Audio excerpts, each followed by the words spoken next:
All right. Thanks for tuning in to another episode of the Digital Native Podcast, the show where we talk about some of the innovative things that people are building and what they've learned along the way. Today's guest on the show, we have Mike Herrick. Mike is the SVP of Technology at Airship. Mike, thanks for joining. Yeah, glad to be here. Well, great. So as a way of getting started, would love to hear just more about kind of your background, a little bit more about how you got into technology would be a great place to start.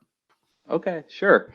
So I grew up in Grand Rapids, Michigan, and I graduated from high school in, 1993. And I remember I was trying to figure out what career to go into, and I took some high school test, and it suggested something I didn't even know about at the time. It's called Management Information Systems. And I learned about that, and it sounded good, and it ended up being a great fit. It was a combination of computer science and business, and still doing that today.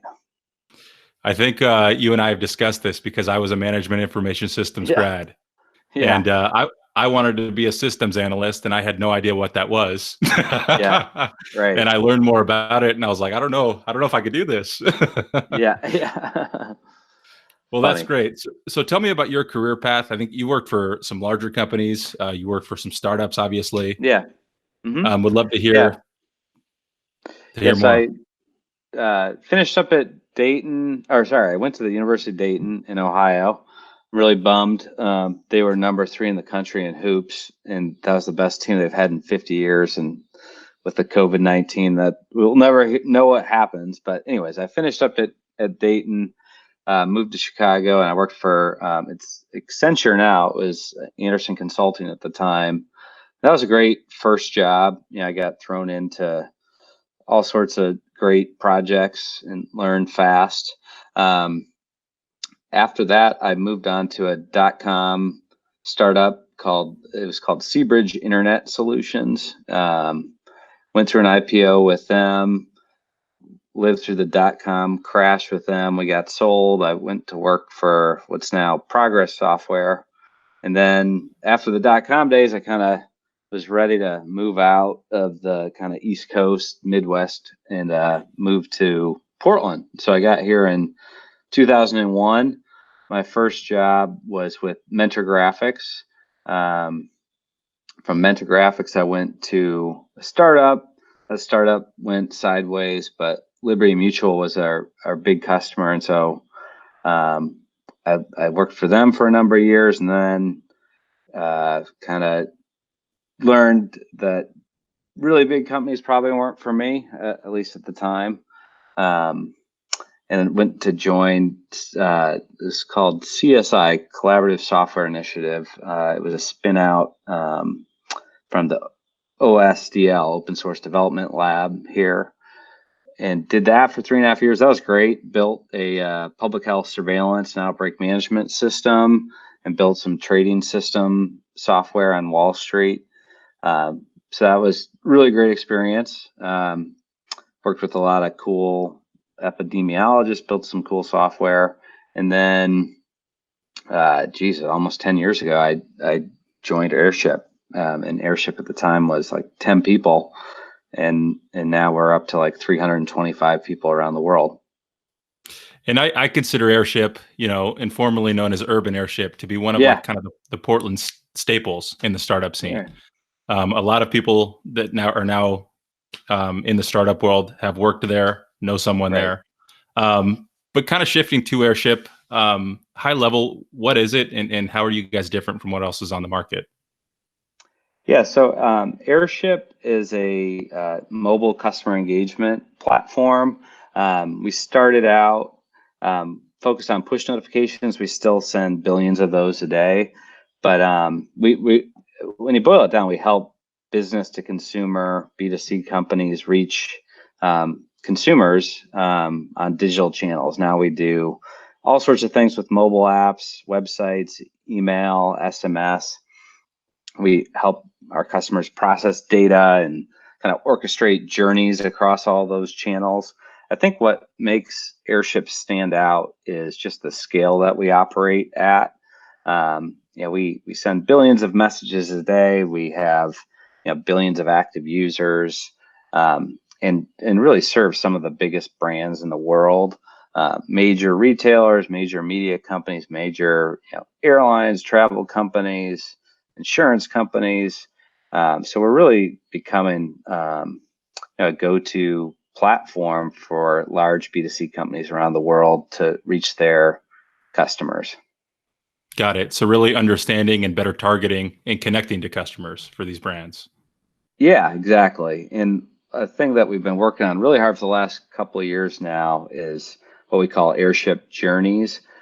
Really awesome software. I mean, I worked on a business or BPM workflow engine 20 years ago, and we're working on kind of a totally fresh look at that type of software, really oriented around B2C communication, and it's really fun and really compelling, and our customer base is really adopting it quickly, and so we're really excited about that. And it seems like a never-ending problem space to orchestrate just the interactions these brands have with consumers at scale.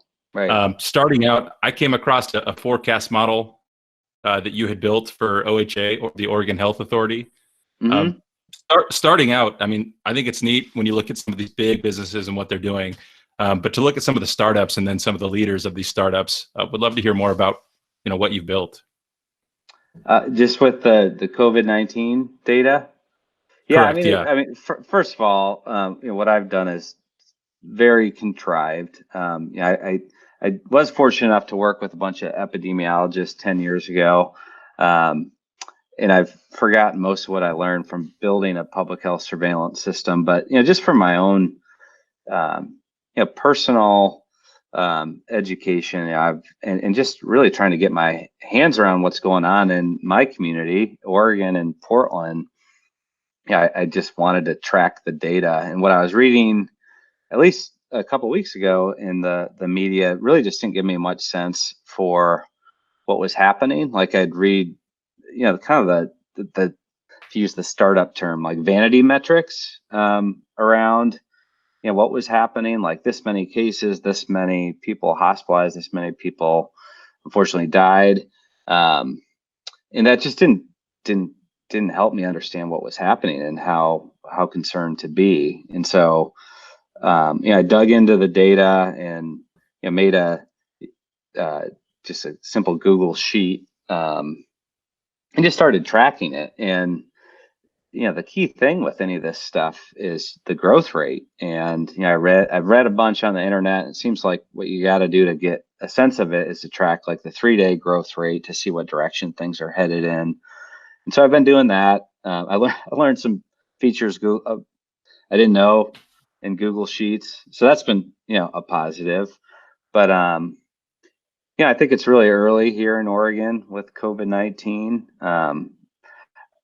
When we first kind of went into lockdown, like I was wondering, I certainly trust the government, but I'm like, do we really need to do this? But I'm totally convinced now. I mean, I do wish we had been more prepared, both as a kind of Portland area, state, and nation. But that's kind of water under the bridge. I'm confident coming out of this, we'll fix whatever needs to be fixed in terms of like our preparedness. But yeah, no, it's given me some comfort in tracking, what's going on. And talking about yourself as a business leader and a leader of technology teams, one, I was reminded this week, we're very lucky, a lot of us in our industry, to have the ability to work from home. Right. With your team, would love to hear a little bit more about how you're managing a team during this time. Any tips that you have in terms of technology managers, potentially speaking to some folks with some less experience around managing a remote team? Yeah, well, I think it's a big change. Airship has been really flexible. People work from home part of a day or all day, or some people work from home entirely. So it was easier for us than some probably to adapt. And we had all the technology. We use Google for email and spreadsheets and that sort of thing. We use, some of the classic stuff people are using these days. Zoom, we use Slack. So that helped. But I think the big change was we are still a pretty in-person company. We've got folks in San Francisco, Portland, London, Paris, some smaller offices too. But it's been tough not to have that kind of in-person experience, and it's also been tough to spend so much time on Zoom and Slack. So I think some of the things, and we're learning as we go, but trying to experiment with ways to, some of our teams are, just turning Zoom on and not having a meeting, but just kind of working together like they did kind of with their desks. And we've had a happy hour at Airship for, probably 9-10 years now. It's not, it's some are better than others. It's 4 p.m. on Friday. We've kept that going, and we give demos. So I think building in, some of the rituals that you have, and maybe finding some new ones. Our happy hour now spills into this virtual gaming people are doing, and then one of our folks in Paris has this Slack channel where every day she's kind of doing a work from home challenge, and it's really fun. Like, post your favorite vacation picture, or today's was, what's your favorite movie and why? So just, trying to find ways to, connect as a human with your coworkers, because you can get, the technology is great, but if you don't find ways to, connect beyond like a meeting here or there, it can be a challenge. So that's been a couple things that we've been doing. Yeah, no, I love that. Really finding creative ways, outside the box thinking to bring people together. Right. So, I think it's also want to bring up, it's a difficult time for a lot of individuals. I look at kind of industries, and a lot of salespeople are losing their jobs and finding themselves unemployed. A lot of engineers.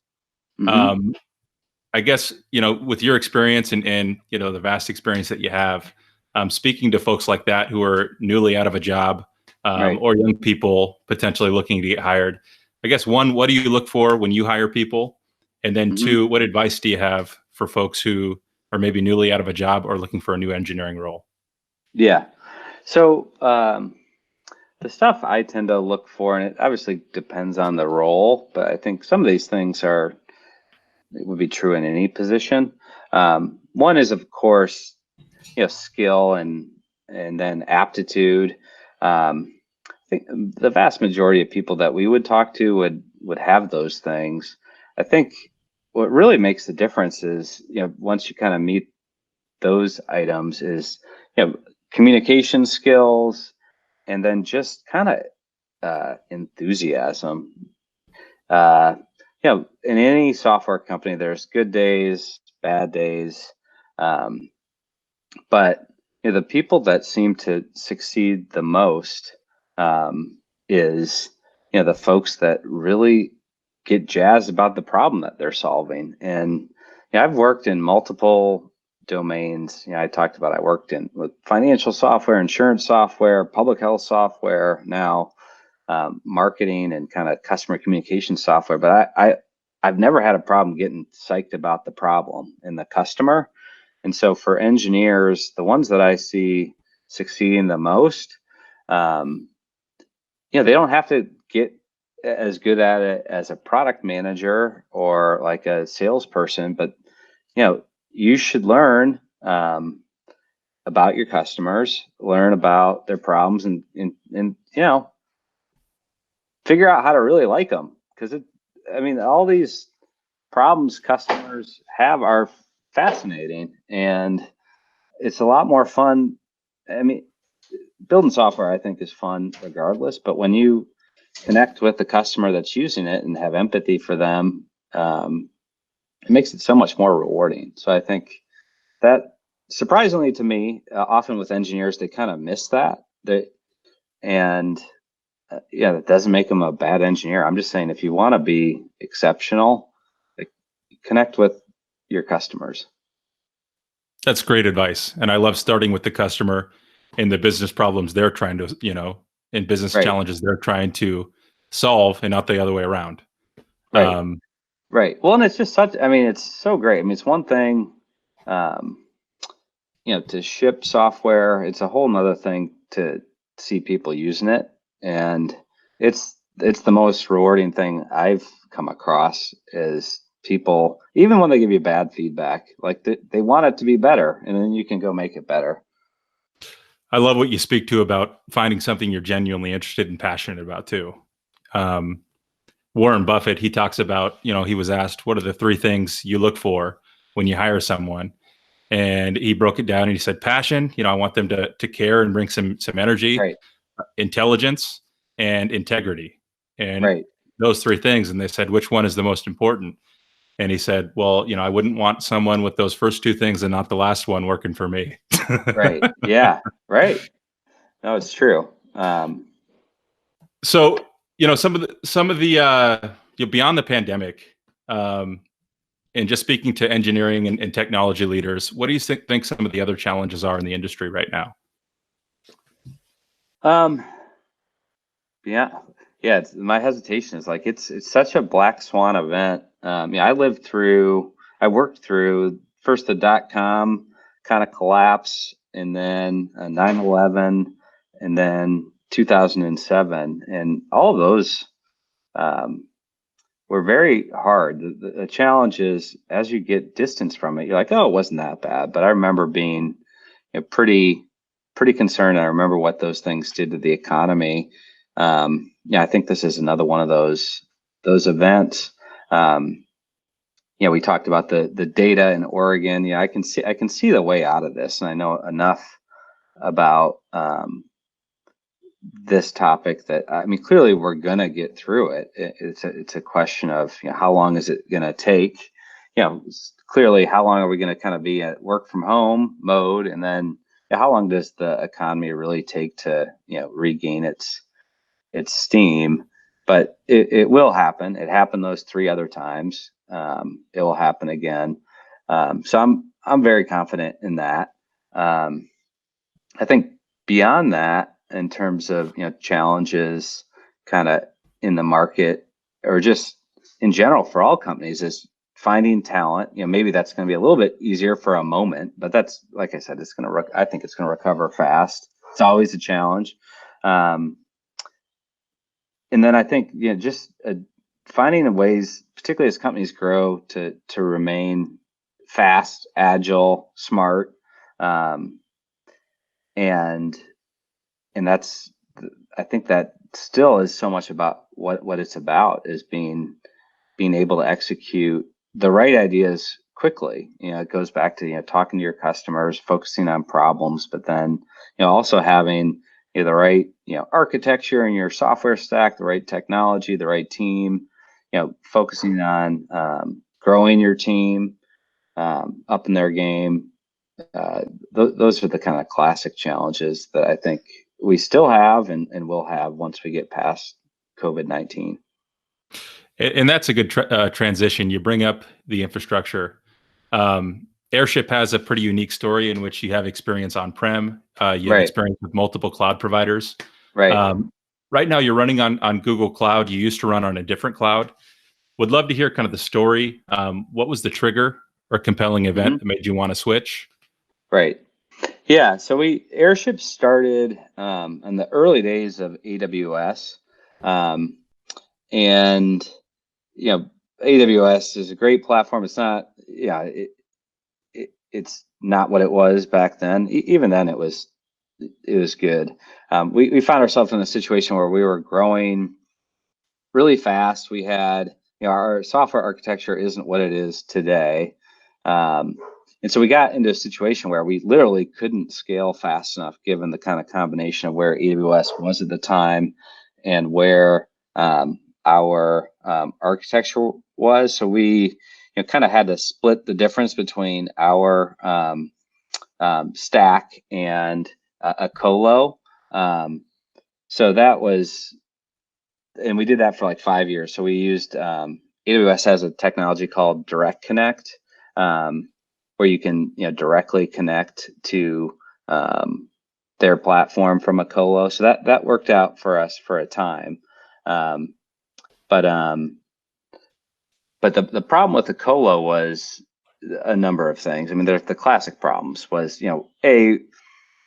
our hardware, we owned our hardware effectively, and then it ages, and you can run out of capacity, and we did that regularly. And when we try to keep enough spares, but sometimes we wouldn't, so you'd be shuffling around processes.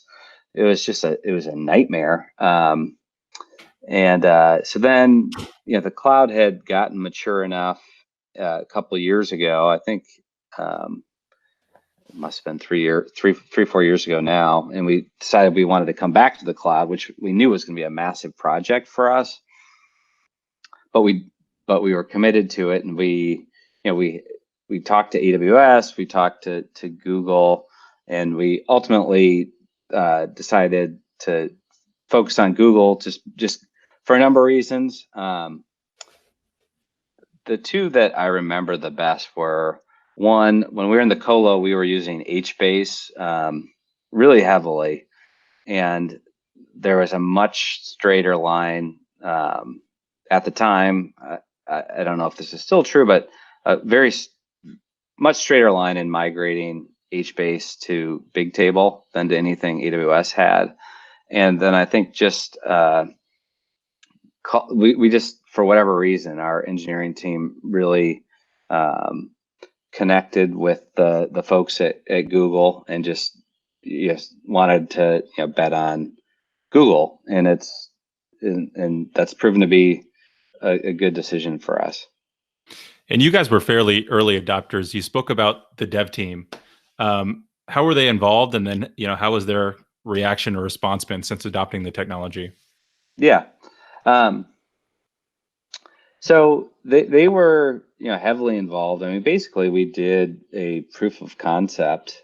Like we really had to, we do insane volumes, so we had to be convinced that the Google Cloud Platform could handle it. We had tuned it so heavily on prem, and you kind of start to figure like, well, you could never be as fast as we can make it on bare metal and all this. And we had to make some adjustments, but the POC was successful, and kind of the first phase was not an entire kind of lift and shift type of migration, but partially just because we had to do it as quickly as possible. It took, I don't even remember, I think it was like 9 months. It was brutal. I mean, not because of Google, just because moving 500 servers worth of software to anything is a huge project.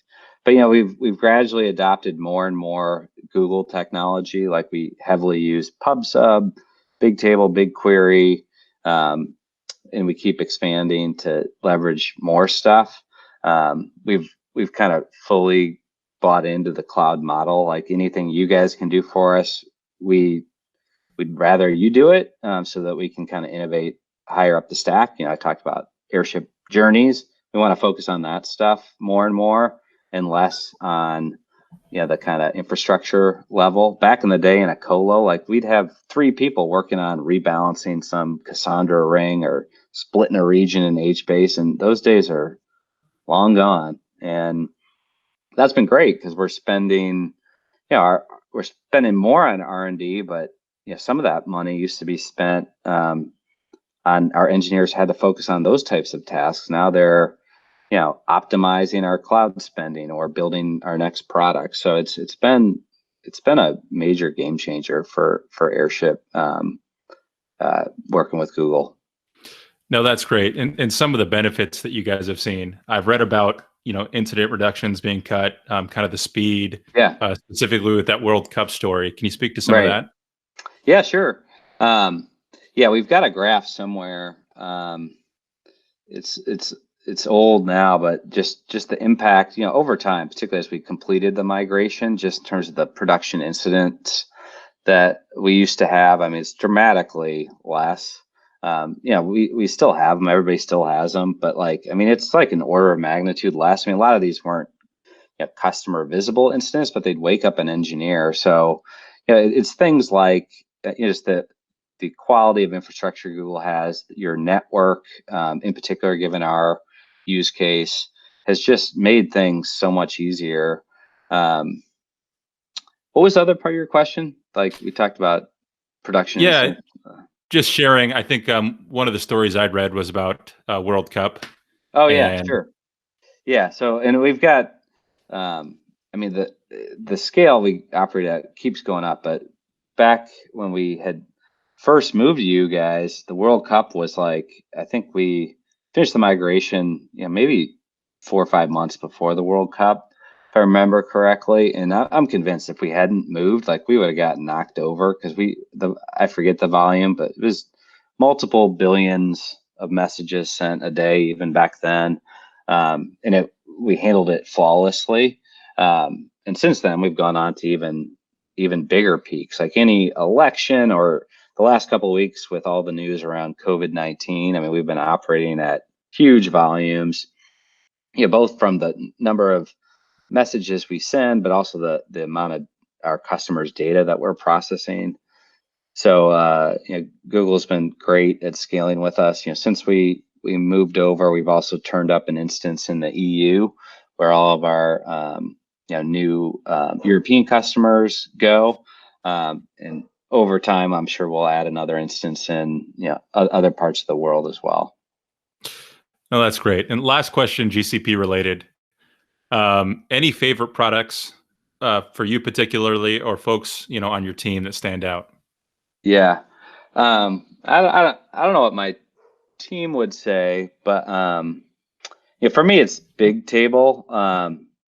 The main reason is it's the only database that I've seen that, not that we haven't had any issue ever, but I mean, we used to just destroy databases, and it ruined so many nights and weekends of Airship employees, dealing with some of these other databases.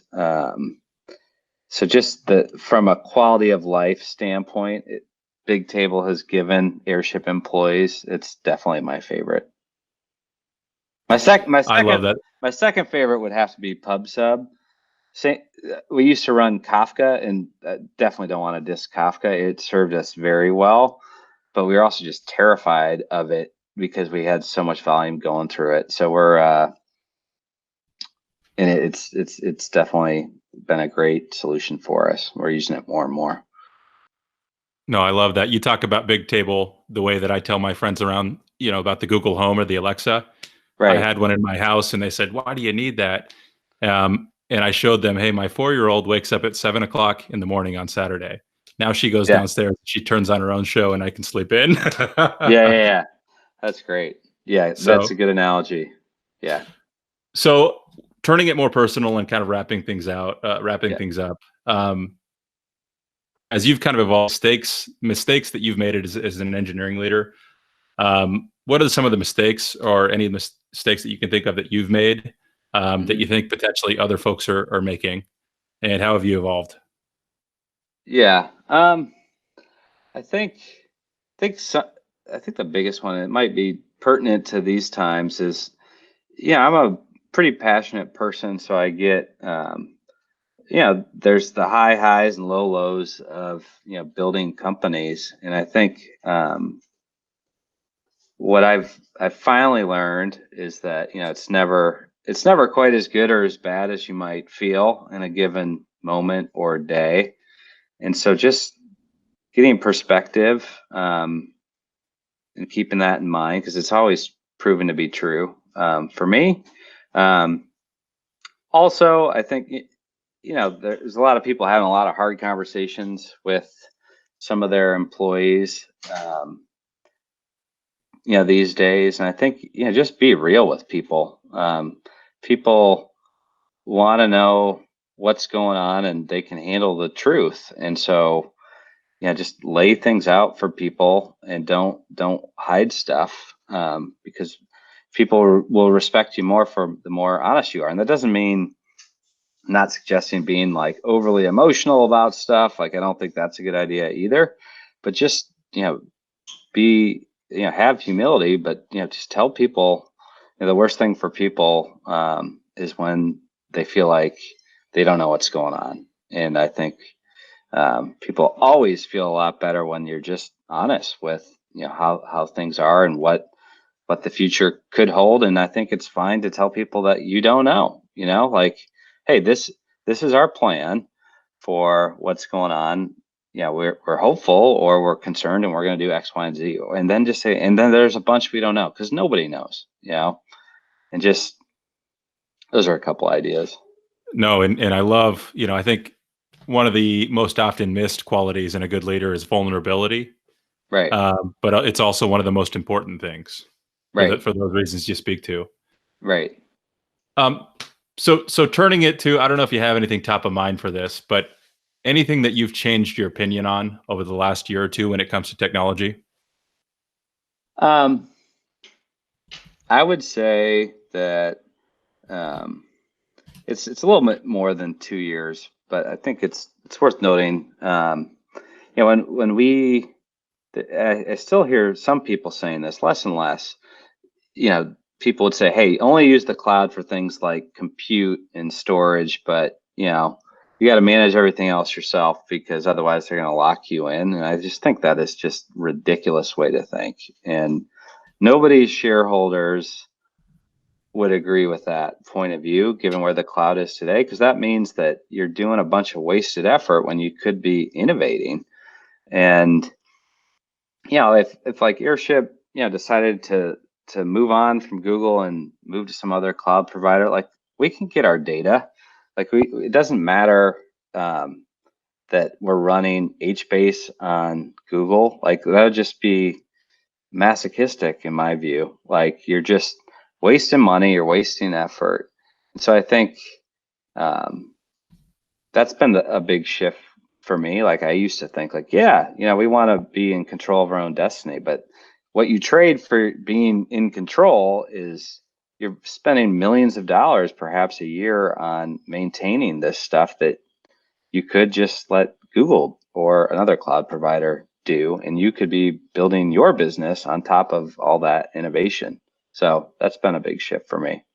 Yeah, I think what you're speaking to is folks are looking at the cost cutting aspect and the efficiency, but they're missing, in my opinion, the core value of the cloud is it Right. allows you to innovate faster and focus Right. on Well, your and business. we found we're a big customer, but we found I also think all those cost comparison are just garbage. Like, I've run into so many people that tell me that, well, it's way cheaper to run on prem, and it's just ridiculous. Like, no, you can't actually. Like, not if you look at it from a total cost of ownership. Like, it's just, you just can't. That's my opinion. Yeah. So, last couple questions I have for you. What advice do you have for young engineers who are just getting started and just kind of fresh out of school? Yeah. Well, I'd go back to the comment just on, like, learn how to love your customers. Like, they don't necessarily teach you that in computer science or lots of, technical programs, but, go hang out with the sales team, or go, depending on how your product team works, try to get close to them and learn. That's really my biggest advice is, have empathy for the customer. And then maybe a second one, more technical. Find the people that are the smartest on the team and learn from them. Like, I've been fortunate to have so many great mentors over the year. Find somebody that will mentor you, and that will help you grow much faster than if you try to figure out everything by yourself. I love that one. It's never been hard for me to find someone smarter than I am, which is great, but I love that advice. Yeah. And last question, what's something that folks might not know about you outside of work, outside of technology? Um.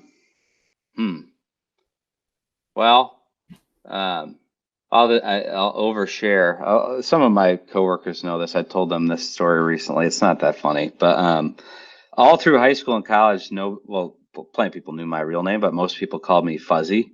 That was my nickname. It's faded away. My dad still calls me that, and some of my college friends, but not many people outside of some of my coworkers and old friends know that.